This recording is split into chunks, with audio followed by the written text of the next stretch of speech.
mas porque o médico fez a reclamação. E pelo que eu levantei, o médico do Jair Bolsonaro não abriu nenhuma queixa no CRM. O médico do Bolsonaro não baixou uma ordem para proibir visita. E ele é a autoridade dentro do leito no qual o paciente dele está.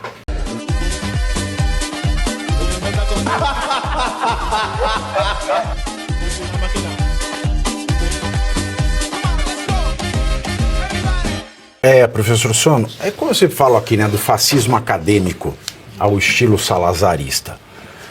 É bastante estranho que a gente veja essa investida do CRM, que é um conselho dos médicos, que atua em favor de médicos, não em favor de pacientes.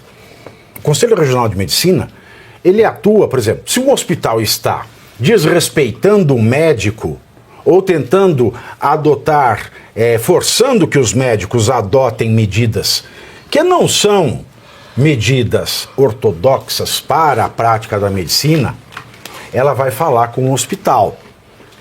Mas porque o médico fez a reclamação. E pelo que eu levantei, o médico do Jair Bolsonaro não abriu nenhuma queixa no CRM.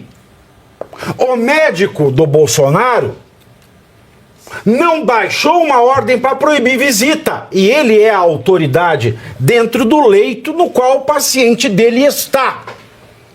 Aí vem o CRM investir diretamente contra um hospital, não em nome do médico, mas em nome da prática da medicina. Porque, para mim, é interessante notar que esse hospital que acolheu o Bolsonaro e o procedimento cirúrgico complexíssimo que ele fez, faz parte da Redditor, que comprou desse Júnior, o José Seripieri Filho, conhecido como Júnior, comprou a Qualicorp e a Sul América, e o Júnior ficou com a Amil. E a Amil cancelou os planos de saúde de autistas e de pessoas, e de muitos idosos internados. O que é mais sério, se a gente for colocar na balança? Você investigar por que um paciente em UTI recebe visitas autorizadas pelo próprio médico, ou um plano de saúde que cancela o plano durante a internação. Ou seja, a pessoa acabou de fazer uma cirurgia, tem que ficar 10 dias no hospital, por exemplo. No terceiro dia vem o plano e fala para o hospital: olha, nós não vamos pagar a partir daqui, eu estou cancelando unilateralmente o plano deste idoso. Aí eu não entendo. E por que fazem isso justamente contra o grupo que comprou esses planos de saúde, exceto a Amil, desse sujeito que ainda é dono da Amil, que cancela plano de autista, e eu, como tio de autista, me sinto na obrigação de dizê-lo, que isso é desumano, é satânico, que cancela a internação de idosos, e o CRM nada faz, e agora ele investe, não em razão do médico, mas por uma razão muito estranha. Porque o médico do Bolsonaro autorizou contra o hospital que comprou os planos desse sujeito, que parece ileso, porque, não sei, porque ele empresta o avião pro Lula, porque ele leva o Lula e a Janja pro Egito. Parece-me muito, só para lhe passar, o fascismo acadêmico salazarista, do Estado Novo salazarista, da ditadura portuguesa, porque era um regime baseado na autoridade das corporações. E o que a gente está vendo aqui é um abuso de poder corporativo do CRM do Distrito Federal. É interessante você ter falado no modelo fascista que aposta na autoridade das corporações como uma forma de mobilizar a sociedade. Ou seja, tudo é controlado pelo Estado. Essa diferença do comunismo para o fascismo é que no comunismo o partido se sobrepõe ao Estado. No fascismo o Estado se sobrepõe ao partido. E ele estimula que as corporações que sejam as entidades representativas da sociedade, gerando esse tipo de deturpação que você apresentou. Eu vou pegar alguns elementos. Por exemplo, o primeiro deles vamos pegar em relação ao cancelamento dos planos de saúde. Num país sério, eu não sei se a legislação assim o faz, mas num país sério pode cancelar. Mas aquele que já começou tem que receber o atendimento até o final.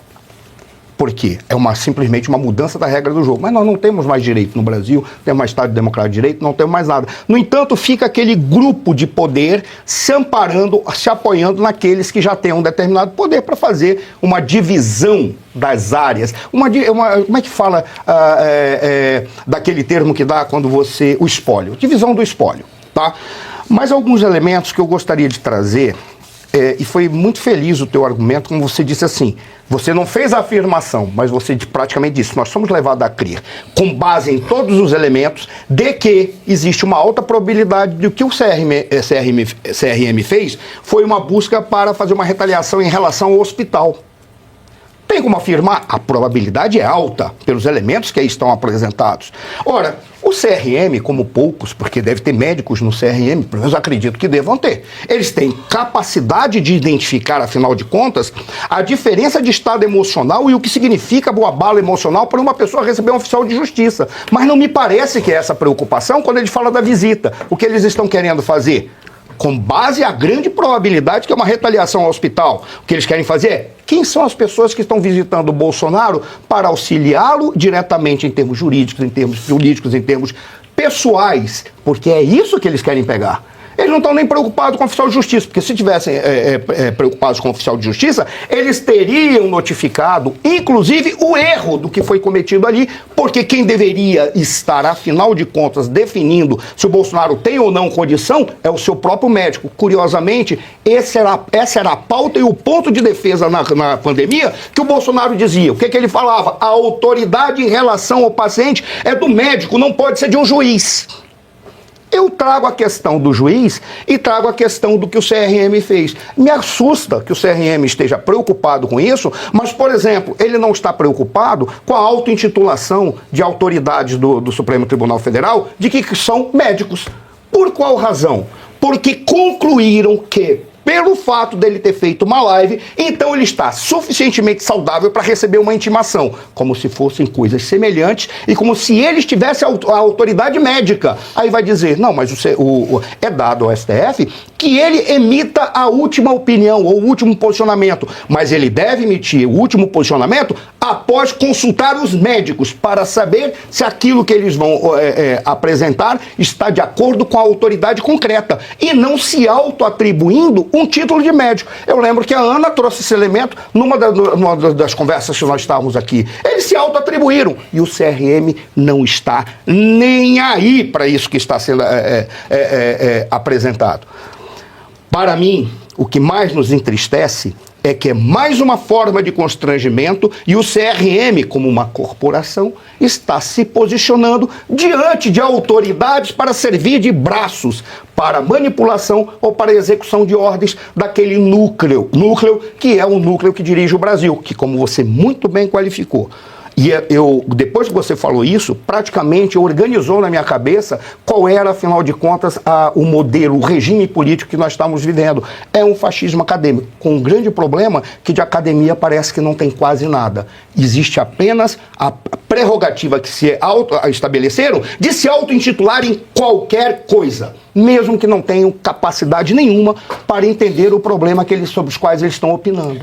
E aí, mais uma vez, como nunca está configurado que nós vivemos um fascismo nesse modelo que você trouxe. É o fascismo acadêmico. A única coisa que eu acrescentaria é que dentro do sistema político brasileiro foi estabelecido, a charada que eles mataram é que, bom, já que o executivo fica submetido ao legislativo para essa porcaria chamada presidencialismo de coalizão, já que a Câmara tem a sua Comissão de Constituição e Justiça e o Senado tem a sua Comissão de Constituição e Justiça, eles não deram uma Comissão de Constituição e Justiça para o Congresso. Seremos nós. E aí eles se atribuem a autoridade sobre o legislativo, sobre o executivo e sobre toda a sociedade brasileira. O problema que até olharia de talvez seja um despotismo esclarecido, não é. É só despotismo, porque de esclarecimento eles não têm nenhum.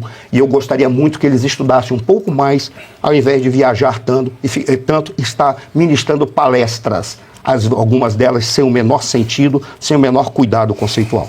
O CRM devia investigar de onde que o STF tirou a conclusão de que tem competência técnica de medicina e competência legal para tomar essa decisão. Isso que ele devia investigar, porque é quase um exercício ilegal da medicina, porque eles não têm essa formação, não têm condição de ver isso, e nem legal. Eles dependem da avaliação de um médico. Mas né? fica muito mais claro que essas entidades, assim como a OAB, CVM, CRM, são instituições que se tornaram políticas. Ou você paga ou você não exerce a profissão. E o que ela te retribui? Você paga simplesmente porque senão você não pode exercer a tua profissão. Mas elas não te agregam em absolutamente nada. Então elas se tornaram instituições políticas. E essa é a resposta que uma instituição política dá. Tudo isso que vocês mencionaram. A ideia da corporação é justamente essa. Você substitui o povo, não é, pela representação de classe. Claro. Lógico. Qual a diferença disso para um sindicato? Pois é, nenhuma. Na Itália fascista, eles tinham dividido a sociedade italiana em 27 corporações. E as representações se davam pelas corporações e todos indicavam as suas propostas para o partido único, que era o partido fascista. Porque a função do partido fascista era apenas treinar quadros para administrar o Estado. E nesse caso você é obrigado a pertencer a esse sindicato, porque senão você não exerce a sua profissão. Abuso. Se lembra quando eles tentaram mudar e obrigar que as empresas, para serem abertas, além do contador que você tem que pagar, além do advogado que você tem que ter alguém, queriam obrigar para uma empresa ser aberta ter um administrador registrado nos conselhos dos cursos de administração ou da profissão administrador. Exato. Ô, Pavinato, o assunto de fato é surreal. Assim, quem já teve o dever ou a necessidade de visitar alguém numa UTI sabe que assim, o hospital define uma regra. Eu me recordo da minha sogra internada aqui em Barueri. A regra é muito clara, tinha um horário para visita, uma pessoa por vez. Poderiam várias, entra uma, entra outra, sai outra, assim por... Não podia ter mais do que uma ao mesmo tempo.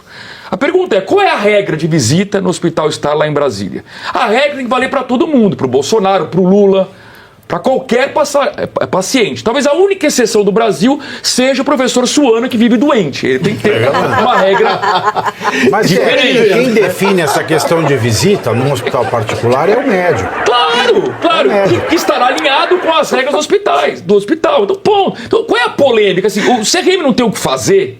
Não tem mesmo o que fazer? É politizar o assunto?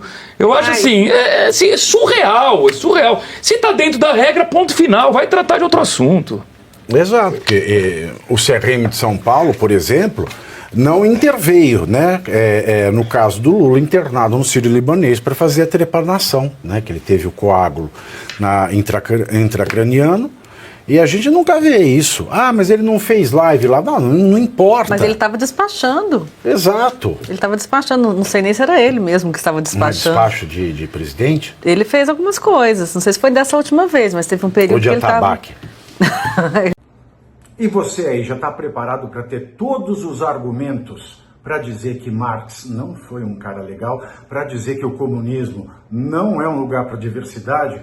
Para desmontar essa grande fake news histórica da esquerda, que é repetida por nossos professores de história, de geografia, de sociologia, que é repetida nas universidades, que é repetida nos livros. Está preparado para dizer por que Marx não era um cara legal e por que todo marxista raiz também não é, e por que o comunismo é terrível? Você já leu Nos Anais de Marx? Pois é, aqui nesse livro você vai encontrar tudo o que você precisa saber para responder aquele sabichão que diz que Marx é um cara legal, pois não é. Leia agora, Nos Anais de Marx, a trolha do comunismo transviado para encaçapar idiotas. À venda em todas as livrarias do Brasil, pelo site ou nas lojas físicas. Não deixe de ler.